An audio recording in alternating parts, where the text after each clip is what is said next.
works out of town and flies around all over the place and always comes back and buys them things from different countries. And he comes, every time the dad comes to the door, he's got a present for the kid. And as a youngster, the kid's always, hey, Dad, what'd you bring me? What'd you bring me? Right? Well, what'd you bring me? What'd you bring me? As the child grows and matures, now he's saying, Father, I'm so glad you made it back. Right? So we do sometimes, myself included, when I came to Christ at first, I sought him for what he could do for me. And so this is probably a very normal thing. But I would counsel us all to seek him for he himself. He's the greatest treasure. Christ is the greatest treasure ever given to humanity. Matter of fact, we will spend all of eternity learning about God's grace towards us in Christ Jesus. In Ephesians it says that's what we're going to be doing. Let me open it up for questions because we got quite a bit of time. Does anybody have any theological questions, like something that you struggle with about Christianity? And just one at a time, please. Anybody have any questions? Something that you might want to ask me, like that you want to know about Christianity? Any questions about God? I'll see if I can't answer them. We used to play this game in prison. People would come to me and ask me tough questions. You know, like where did evil come from? And so I had to study. Or they'd say, if God is good and all powerful and all loving, why is there evil? Why is there wickedness in the world? And so it caused me to study more. That's a study called theosophy, by the way. The explanation of a holy God, the explanation of evil in the face of a holy God. If God is all powerful, all loving, all knowing, why is there evil in the world? I'll tell you at the outset, I can't answer that question. Nobody can. But yes, God did make everything. Yes. Yes, sir? You were talking about evil and demons specifically. I was wondering, with animals, is it possible for them to be possessed by the dead people, or by demons? By dead people, no, but animals can be possessed by unclean spirits. Because they went off.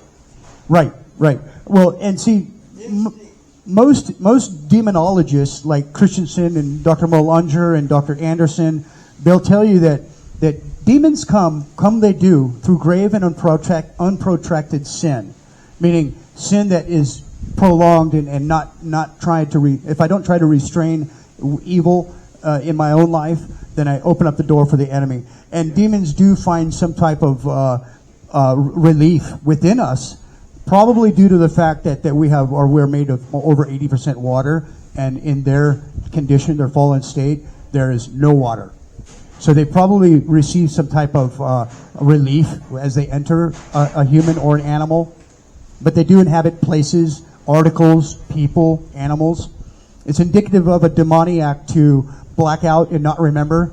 I have pictures of me waking up in different jails across this country of me when I don't remember what happened. I just wake up and I'm locked up and I was what you call a demoniac.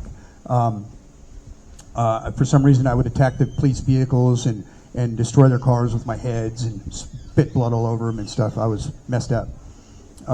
My friends would tell me that, have to tell me what I did. I wouldn't remember. Why? Because when an unclean spirit overcomes a person, they have no recollection of it because it wasn't them.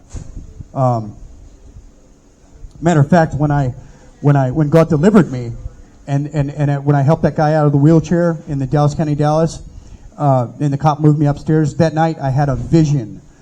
They're very intense. And I was standing on a very high pole, almost like a telephone pole, but I just knew I was on a very lofty high pole. And I looked down, way, way down, and like exceedingly far down, and I seen my son. I don't know how I knew it was my son, but I knew it was my son. And then I seen a big dark entity enter my son.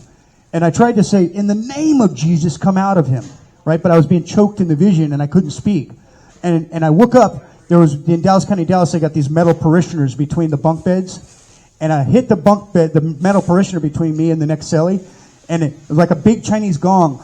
Boom! And I'm shouting, in the name of Jesus! Right? I wake up the whole dorm. And my heart's racing. I was like, because they're very intense.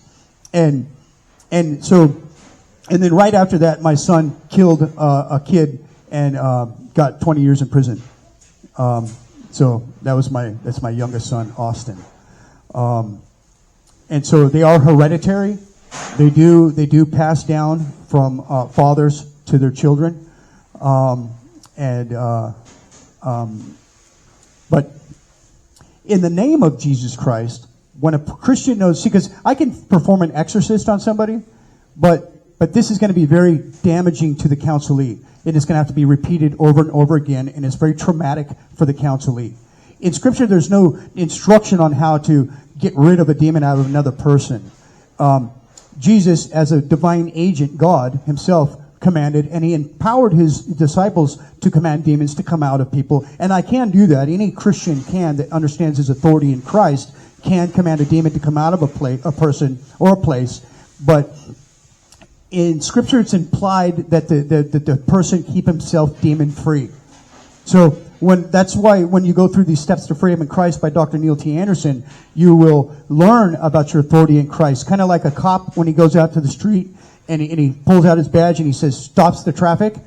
He doesn't have any inherent power to stop that traffic with that badge. The traffic could run him down if they want to. But because of the authority instilled in him, because of the state or city or county that he works for, that traffic stops, right? So this gives you an understanding of the authority that we have in Christ. So in the name of Jesus, the highest name ever invoked, Jesus Christ of Nazareth. So when I go into a new house or a new cell or something, hopefully I won't have any more of those, but when I go into a new place of living, I come into the place and I say, Father, I thank you for a place of spiritual safety where I can grow in Christ and be renewed by sleep. And in the name of Jesus Christ, by virtue of his shed blood, I command any and all unclean spirits attempting to gain access to this place due to past or present occupants, articles, or activities to depart immediately and never return. And so what you would see, if you could see in the spiritual realm, is all the demons take off because they have to. Not because of any power I have, but because of the power that's in the name of Jesus Christ. The power in the blood of the Lamb.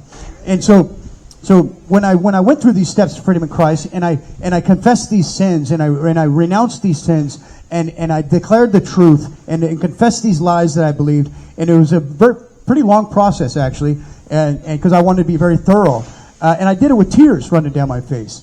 And when I did this, and at the end, you renounce any way Satan may claim ownership of you, and you command the unclean spirits to depart from you, and then they do. I mean, if you understand your authority in Christ as a Christian, you're born again, and you have faith, because God's given you faith, then yes, the demons do have to leave you, and then you will have peace of mind.